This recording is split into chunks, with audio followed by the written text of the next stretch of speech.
ኣብ ኤርትራ ሙሉእ ብሙሉእ ብኤርትራዊ ዓቕሚ ዝፈረየት ኮሜድያዊት ፊልም ቬሎ ኣብ ሂውስተን ሕቡራት መንግስታት ኣሜሪካ ብዝእንገድ ዓመታዊ ኣህጉራዊ ፌስቲቫል ፊልም 2015 ናይ ወርቂ ሽልማት ሬሚ ኣዋርድ ረኺባ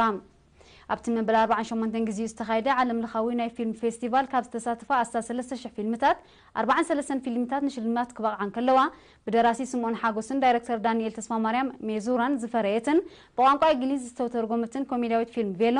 ኣብ ሃገራት ኣፍሪቃ ካብ ዝፈረያ ፊልምታት እታ እንኳ ዕውትቲ ከም ዝኾነት ካብቲ ቦታ ዝበፅሓና ሓበሬታ ኣመልኪቶም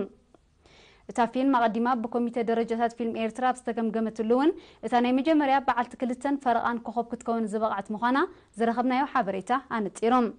ኣብዚ ዓመታዊ ኣብ ሂውስተን ዝካየድ ኣህጉራዊ ፌስቲቫል ፊልም ኤርትራውያን ፊልምታት ትዕግስቲ ኣብ 2012 ኣቕላስያ ድማ ኣብ 2013 ተሸለምቲ ናይ ወርቂ ሬሚ ኣዋርድ ክኾና ከለዋ ኣብ 2014 ድማ ፊልም ደባስ ናይ ፕላቲኒየም ሽልማት ሬሚ ኣዋርድ ከም ዝረኸበት ይፍለጥ